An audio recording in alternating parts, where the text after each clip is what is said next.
I'm back with another quick how-to video.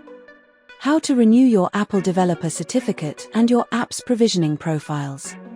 Something I've had to do when I renewed my Apple Developer license for another year. So let's get started at the account page of Apple's developer website. We can now open certificates.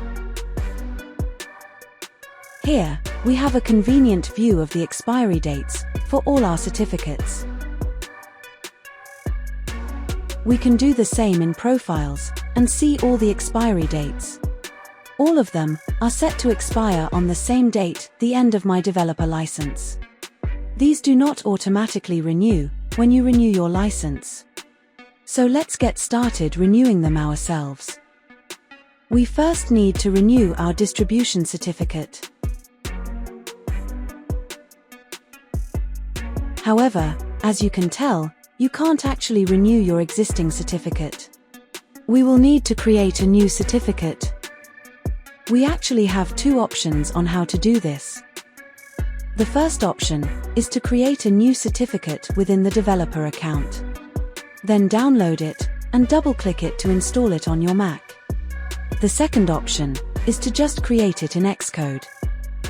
So it's clear which is the easier method. Let's open Xcode and go into Settings.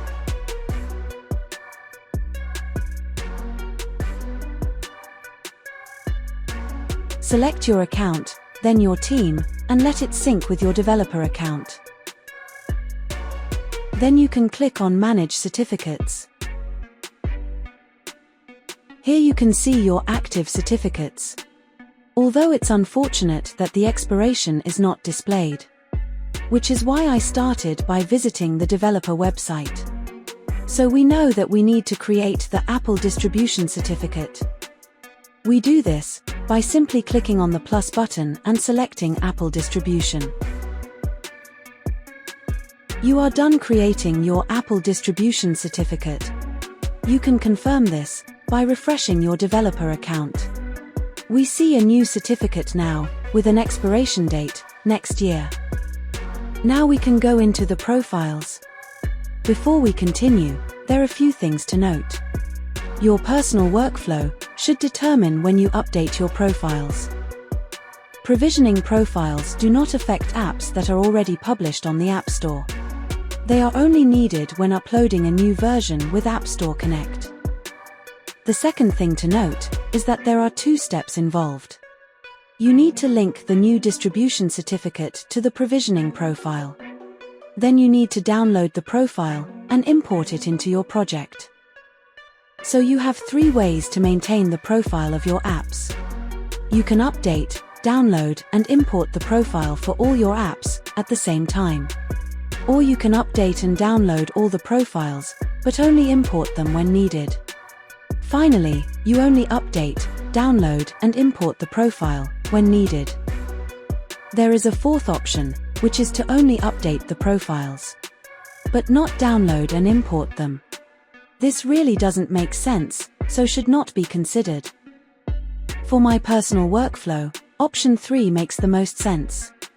Since I have many apps, but I don't know if I'll have an update for all of them. And it's easier for me to know to do all the steps when I do have an update. So just decide on what feels right for you. When you are ready to update a provisioning profile, simply click on it. Then click the Edit button. Here, you'll select the new distribution certificate, then click the Save.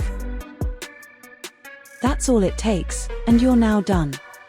The new expiration date is now reflected in the provisioning profile.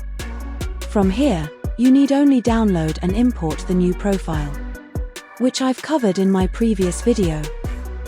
Don't forget to like, subscribe, or even just buy me a coffee.